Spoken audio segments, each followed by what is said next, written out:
am Lewis Pope. I'm the head security nerd with Enable. Uh, you might recognize me if you've ever been through, had any contact with the sales engineer team over the past 3 years or so. That's where my prior position was. Prior to that, though, I was with an MSP myself. Was there for about 6 years. We went from the standard break fix to the managed services model over that time period. So I have spent a lot more time on your side of the conversation than I have on this side of the conversation. So you will hear me. I will try my hardest to make sure anything that I'm talking about or any recommendations that I'm making they make sense for MSPs.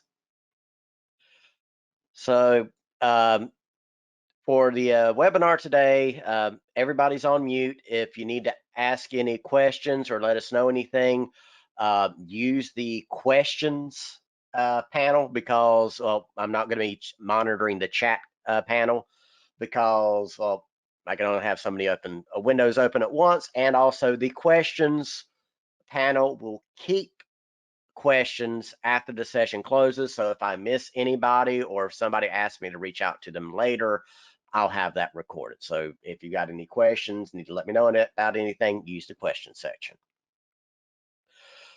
All right, so getting right into it, we're going to be, what is security officer? What is this actually for? So they're monthly sessions. I'm going to review anything that happened on Patch Tuesday. If there's been any significant out-of-band updates from Microsoft, cover recent security news, discuss any updating, anything that you need to be updated on because it's coming from our side, new cookbook items, the opportunity for Q&A at the end, and hopefully it's just all to make your operations more secure and more efficient. The recent security news to go over. So, elephant in the room, Kaseya from last week. This is a sobering reminder of, the risks that we're all exposed to. The compromise was for Kaseya's self-hosted servers. It is, this is a nightmare scenario for MSPs, is to have their management platform compromised. There's been, almost everybody has suffered from this in some way, shape, or form. We've been, I don't want to say lucky because luck's, only part of it. The other part is that our diligence on our side, we haven't suffered anything like this yet. And we're going to continue to put forward our best effort and our best diligence to make sure that it doesn't. Really, for anybody that's not dealt with or researched what happens whenever you have something like this, it's the equivalent of having a Windows domain compromise. That's the type of control an attacker is going to have over environments, only that it's exacerbated by the scale of it because it's via an MSP that has gateways into multiple clients. The group responsible for it, the REvil group, ATP group, they've gone dark as the 13th. They shut down all their websites. Are they gone? Probably not. They're just breaking up. They're going to reform later as some other group, just because, well, they did something they shouldn't have done, and they're probably feeling the heat right now. How are we responding? So we've put out some guidance on improving your RMM and in-central user authentication and control. So we put out 2 blog posts that kind of detail some of those things you can do. If so you guys don't have to go and hunt around for these things. In the handout section of the GoToWebinar panel, there should be a handout that you can download. This handout is going to have a bunch of links in here. So the guidance we have on hardening the RMM, the guidance that we have hardening in Central is going to be in here, along with some other things that I'm going to be mentioning today, and some other general resources that you can pull on. So make sure you grab that handout because there are going to be some good links in there for you. But one of the things is, yes, we provided some of that guidance on what you should do to harden authentication controls, which you should do to harden in central self-hosted option. We've been having a lot of discussions out on Reddit because that's where a lot of people like to go and talk about things out in the open. So there's even a Reddit discussion, and I've got that linked in there about how do you say for RMM, how do you set up a kill switch feature by saying, all right, what IPs, what URLs do I need to block communication with in the event that something happens, whether it's in the client's environment, it's on your side, it's on our side, whatever it is, and you need to block communication. What are the IP addresses you need to be blocking, and kind of what's how should you set it up? How should you what's your workflow for it?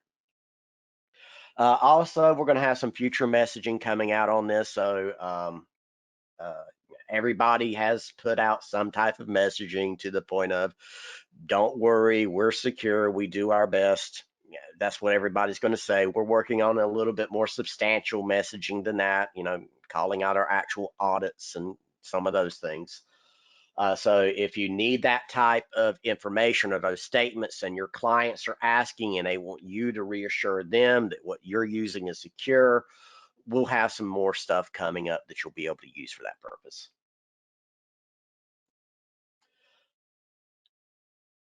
The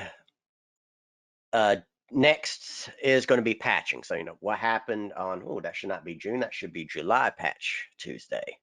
So, yep, I didn't change that. That should be July. Oops on my part.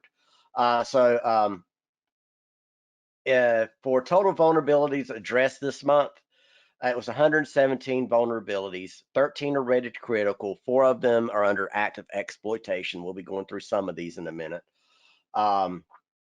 And something that I always like to point out in these sessions and anytime that I'm talking is because it is something that gets lost in the tools. You go build a house for somebody, they don't ask you how many times you got to swing the hammer. They just want to see the end results. Patch management can kind of suffer from that. They just, you talk about the results of the end numbers, not what you actually have to go through to do it.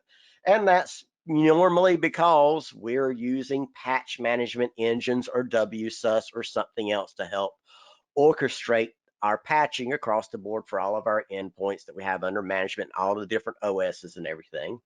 And what that kind of hides from view is, well, what does this really mean in the actual implementation side of things? So we had 117 vulnerabilities that were addressed. There are 2,790 different possible patches available to address all this whenever you consider different OSs, ones that are on extended support, the different builds of the version. So 20H2 versus 20H1 versus 1904, 1809 versus, all of that. So whenever you think about it that way, whenever you say we're handling patch management for you, even though the tools make it easier for us to do that, this is a lot that's getting done. So whenever you have conversation with clients about patch management, and some clients, they're not going to pay for patch management today and they're not going to pay for your patch management tomorrow. And you got to have a completely different type of conversation with them. You may have to change the conversation from patch management to, we're going to make sure that we, such as, for this month, one of the things we're going to make sure of is we're going to make sure all 117 of these vulnerabilities that Microsoft has announced, we're going to go through and we're going to take the time to figure out all 2,790 possible different patches and updates that we need to apply and where they need to be applied to. Not just the, oh, we'll get it done in a week or so. Actually, this can help explain the complexity of the task that's actually laid out before you and help justify the cost. Why is it you should be paying me to do this? Because it is not just a simple thing. This is a very complex process. Our tools make it easier for us, but we still have to manage it and make sure that it's happening. So I always like pointing this out because it's one of those things that kind of gets lost and buried, and there's a missed opportunity to switch the conversation from we do patch management to we offer vulnerability remediation and mitigation services as part of our larger managed services and security package. So I harp on it, but it's a good point to make. The patches that are the vulnerabilities that are marked as critical. There were 13 of them. These are all of them.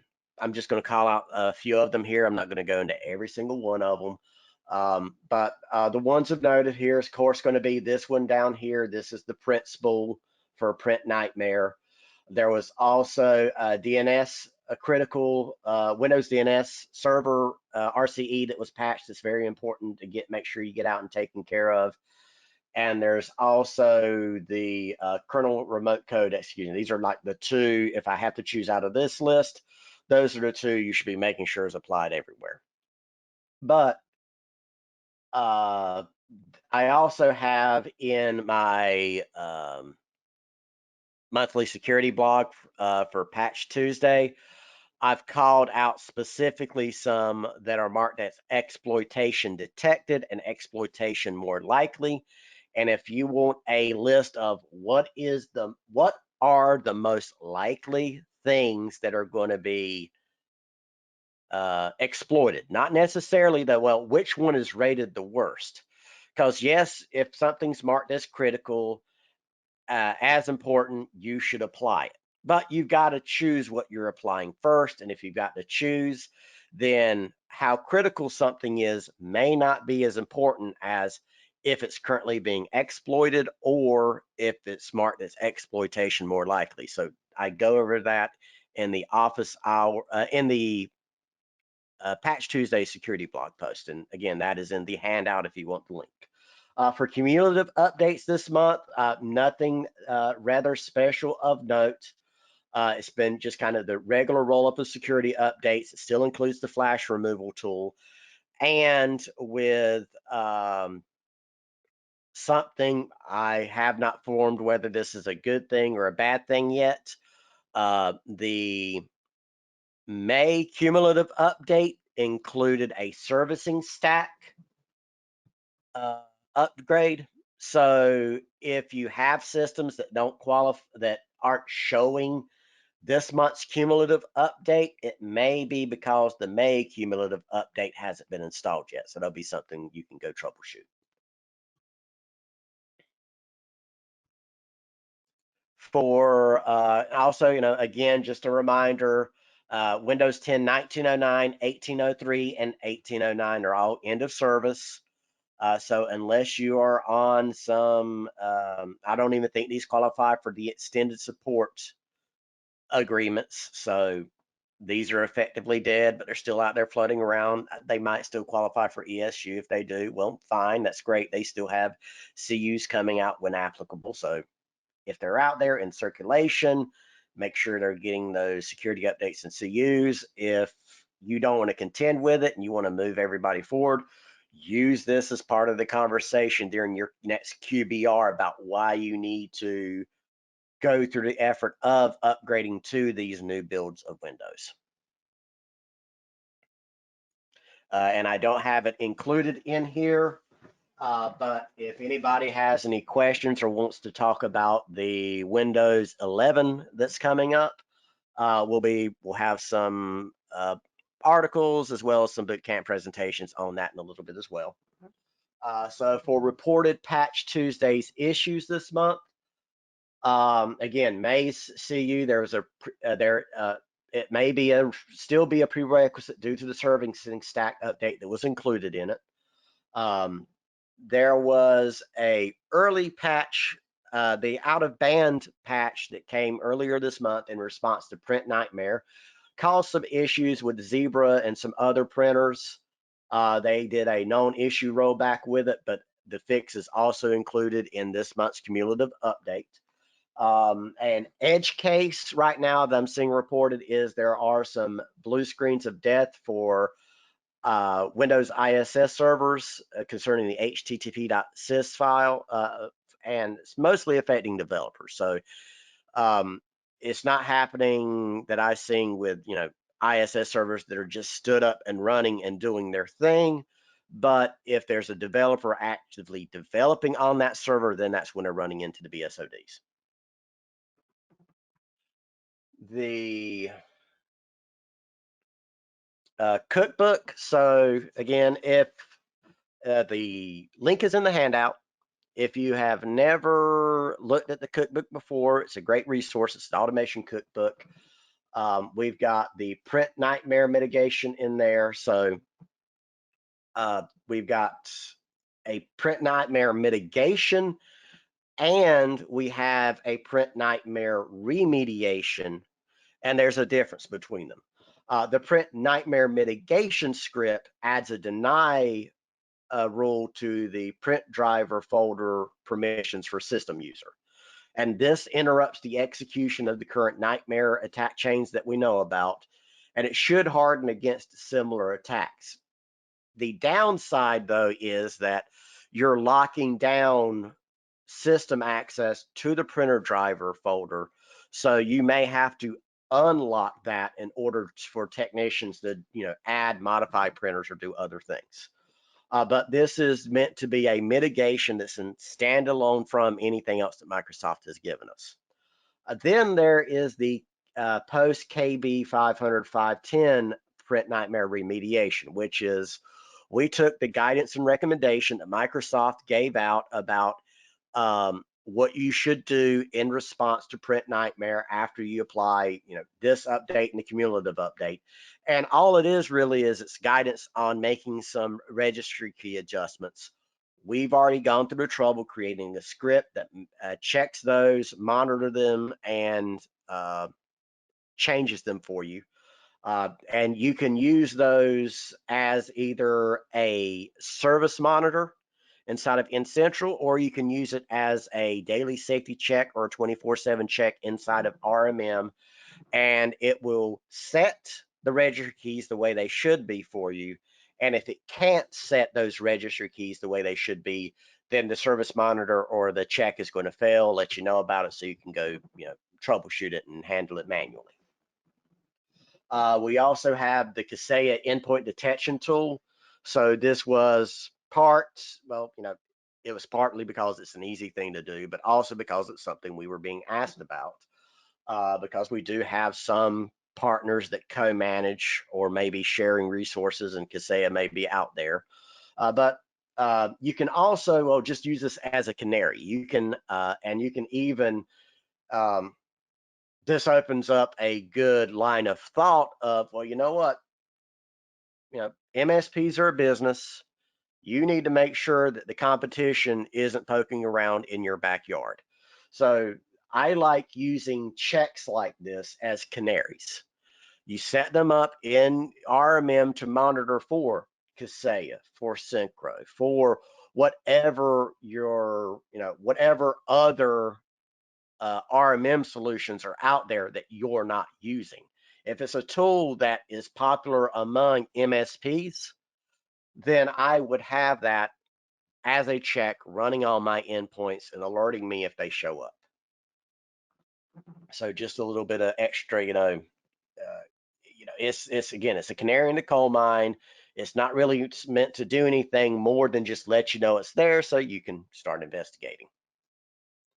So little short this month on the office hours because, well, luckily, Patch Tuesday was fairly kind to us. Nothing's really exploding. And the print nightmare, as bad as it potentially was, nothing too much has came about it, but we still need to patch it and update it, and which is great because it's in the cumulative updates now, so there's not that much for you to worry with. Just make sure the cumulative update for July is applied. And if you want to go the extra step, you can use the automations that we have in the cookbook to add those registry entries that are recommended by Microsoft. Kaseya was a big thing, yes, but well, it's one of those, things of the attack itself might have required some sophistication, but what they were after was just they needed access to a managed service provider's platform so they could tell that managed service provider's platform to go do a bad thing. And attackers can do that all kinds of ways. Attackers can do that because, well, they phish technician credentials. So your responsibility is to make sure that, well, if one of your technicians have their login credentials phished somehow, that you have protections in place that's going to protect an attack, that's going to keep an attacker from logging in with those credentials. Well, that's going to be 2FA, multi-factor authentication. But if it's a really serious attacker, they may be able to overcome MFA. Well, that's why you make sure that you are using IP-based restrictions on your technician logins. For RMM, for N-Central, make sure that technicians can only maybe you want to decide to set it up that technicians can't log in from the outside. They have to log into jump boxes on the internal network in order to access N-Central if you're self-hosting, things like that. It's a risk sharing game. Your clients come to you because they want to share their risk as a business with you, and you're willing to assume some of those risks because, well, they're paying you money to offer them a service. Same with our relationship. There's risk involved. You're giving us some of the risk, but we're also expecting you to handle some of the risk, and we give you some of those tools. And those tools are things like multi-factor authentication, the permissions for technicians, the IP blocking, the requirement that you have to be behind an approved IP address in order to start take control sessions, those types of things. Again, short office hours this month. If there's any questions anybody has that they want me to dive deeper into, feel free, throw those in the chat. I'll be happy to talk about them. If you want to get some one-on-one time because there's some specific scenarios or use cases or threat events you've come across and you don't want to discuss it in an open format, you want it to just be one-on-one, let me know. Either let me know in the chat, I'll reach out to you, or if you just want to reach out to me later via email, Twitter, or whatever, my contact information is in the handout. I do have some questions though for everybody. And this is just because, well, I don't know if I'm doing a good job and if I need to give you more information or different information unless I ask. So just two quick poll questions. One is, well, how valuable did you find the session today? So what we had to go over, was any of this useful for you? Was it not? Just give me some quick feedback there. And then I've got another question I want to ask everybody. I'm just going to give this poll a little bit to fill out because I want to get some since there's not many of us here today, there's only about 10 of us here. Oh yeah, so that's a good question. I'll answer that in a quick second, the one that just came in. Just because, well, there's not that many people here, I want everybody's feedback today. So I'm going to leave this chat, the polls open a little bit longer than usual. One of the questions that came in was, what is your source for the patch numbers and stats? So great question. Let me see if I have it in.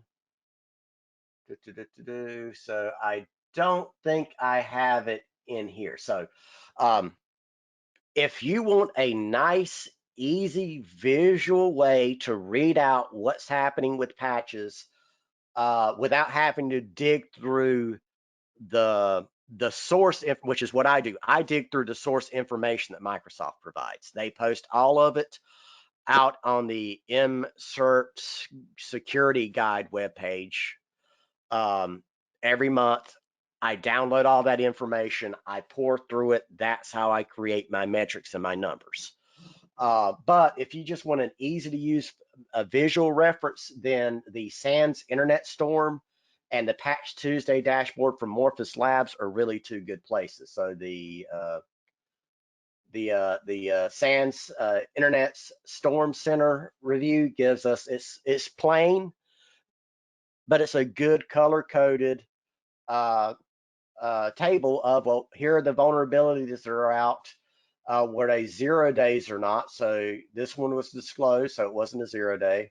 Exploited, no. Exploitation, less likely. The severity of it, what was the CVSS base score, those types of things. So this is a good, nice little one to look through. And then there's also the Patch Tuesday dashboard, which looks slicker.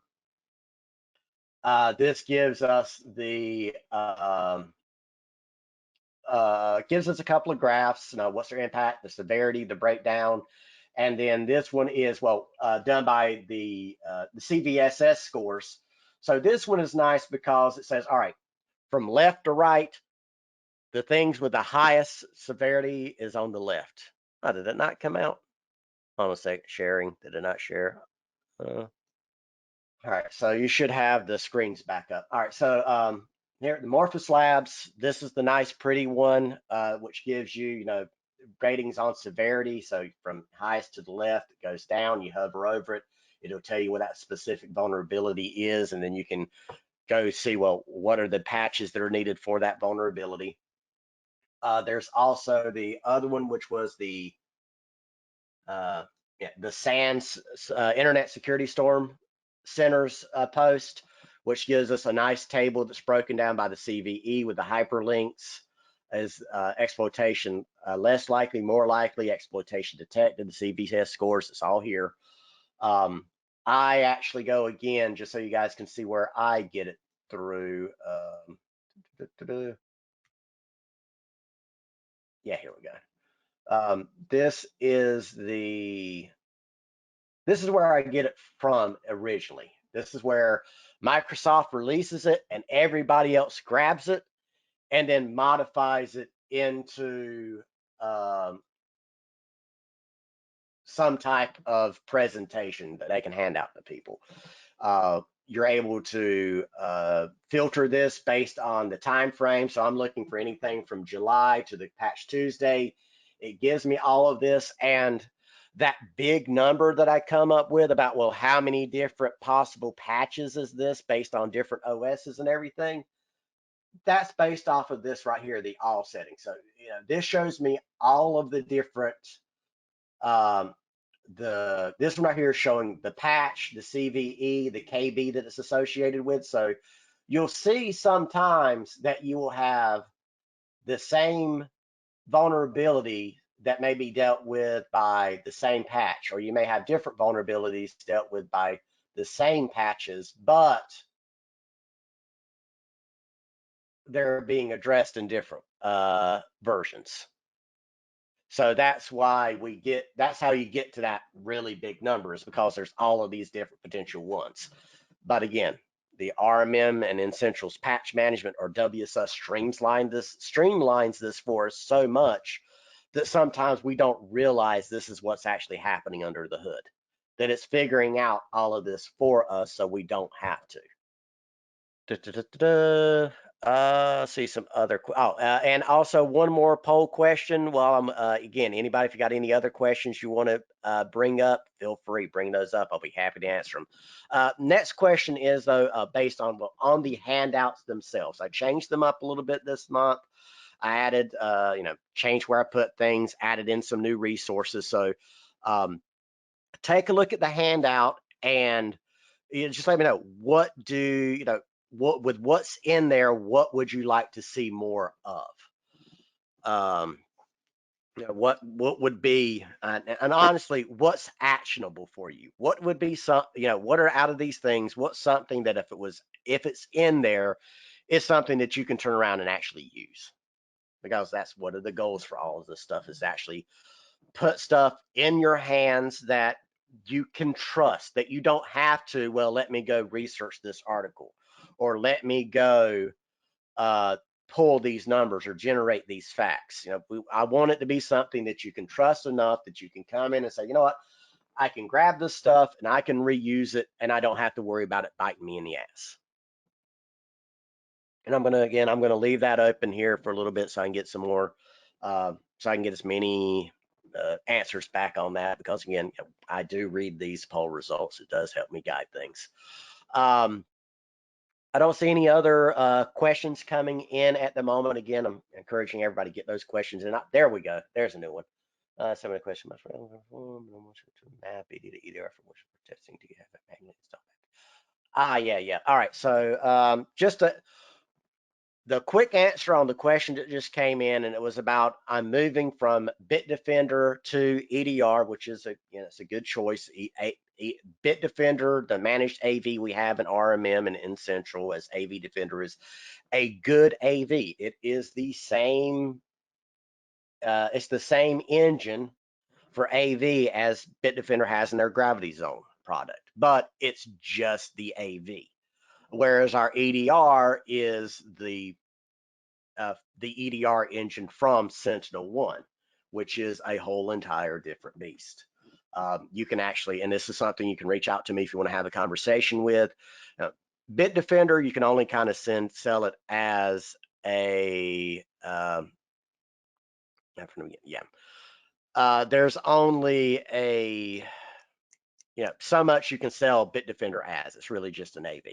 EDR, though, depending on how you implement it, you can sell it as just a better AV, or you can sell it as a managed detection and response solution, which if anybody in the MSP space that's been paying attention, EDRs was the buzzword, and then managed detection and response, and now it's off to extended detection and response. Well, EDR, you can use it as a managed detection and response solution. You're just the person that's responsible for the managed part, not a third party SOC or security analyst that you bought the managed solution from.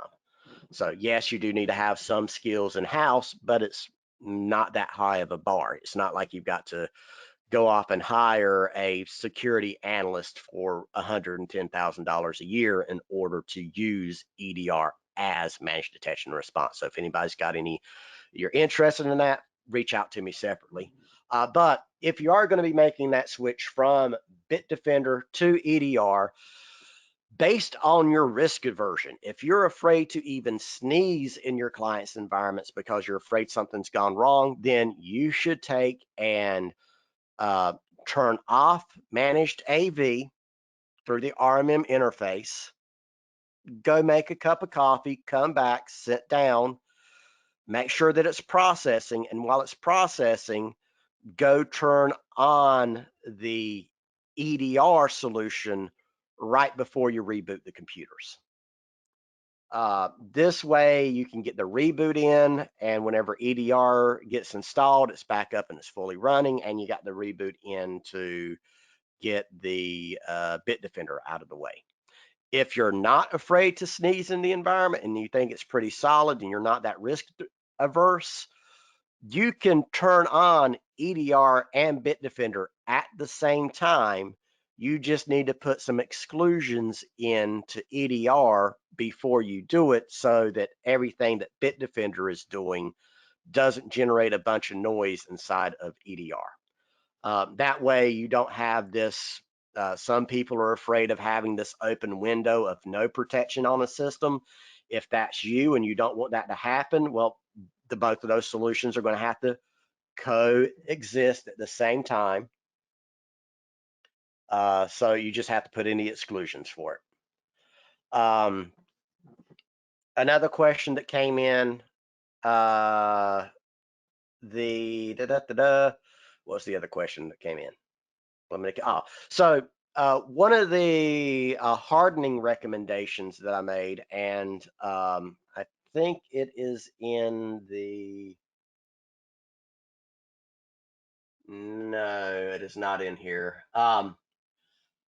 There was a conversation I had out on Reddit a few days ago with somebody, and one of the questions was, well, what do I do if something happens to you?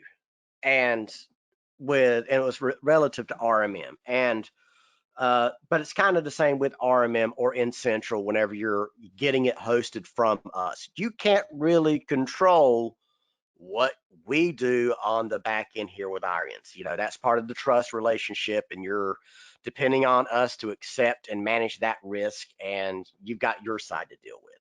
So, but one of the things they were asking for was, how do I stop that communication? And the only really reliable, easy to implement, and easy to execute, and easy to revert way of dealing with it is to go to the edge of your client's environments and block the IPs and URLs that our agents use to communicate. We've got them all in documentation.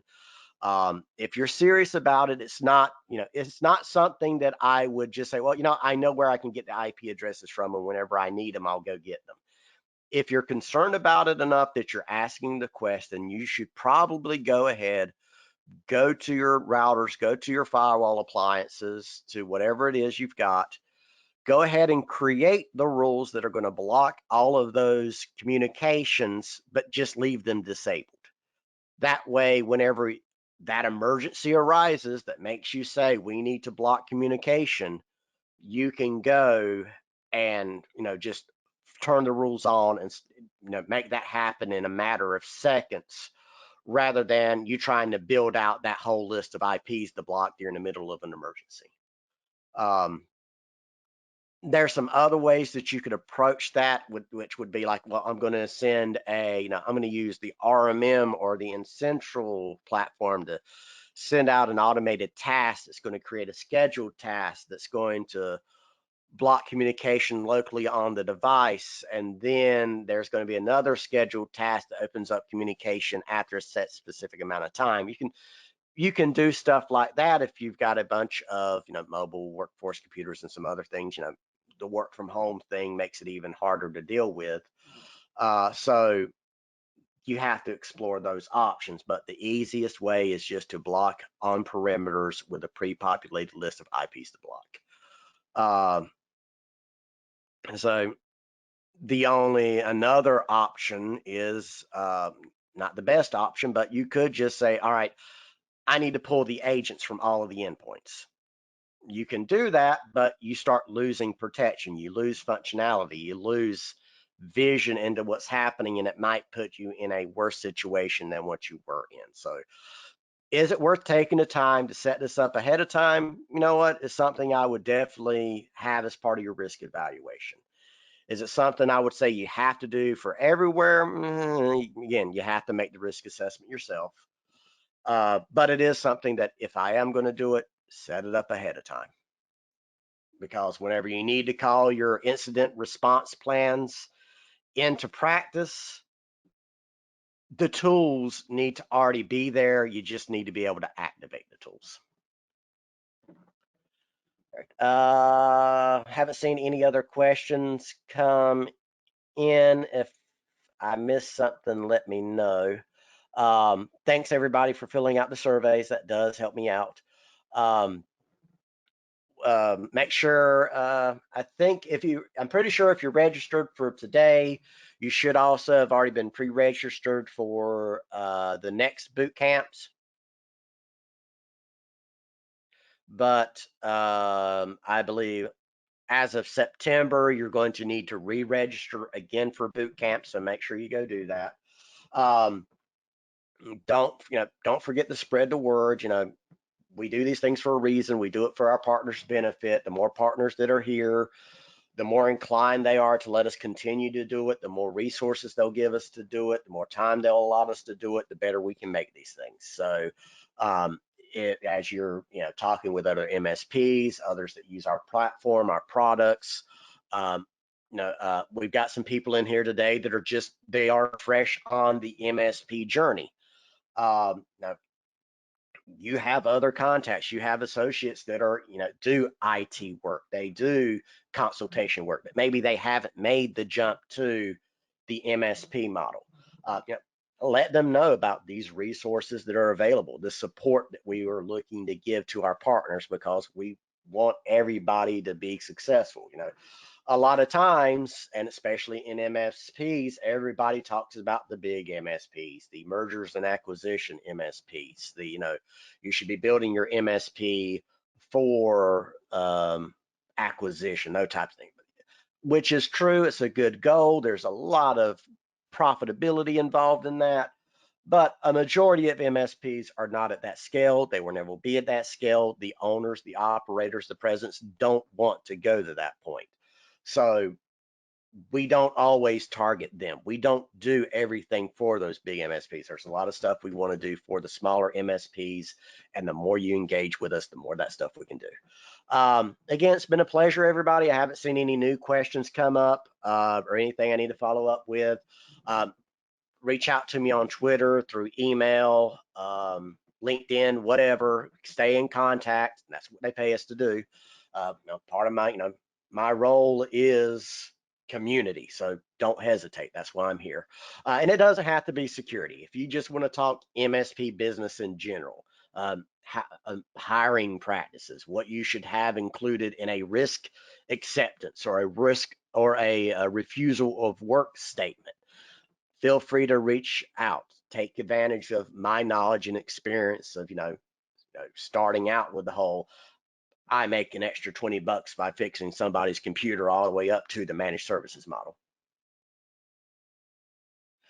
Yes. So I got a question in here about the EDR. So if you're using the EDR through integration with RMM or in Central, you don't get everything with the EDR, in the sense of you don't get access to all of the additional, and it's not really the engine or the functionality of what the EDR agent does on the endpoint. It's exactly the same. It's just you don't have like access to the syslog export option or things like that. If you need that type of functionality, if you need the syslog, if you need access to the API, we can get you set up on the standalone version of EDR. But of course, since it's the standalone version, you're going to have to take extra steps to deploy it through the RMM. That said, we've already got that deployment script available in the automation cookbook, so you don't have to figure that out yourself. It's still going to have the same monitoring available in RMM with the script check for endpoint detection, but you get all the extra functionality of the standalone dashboard.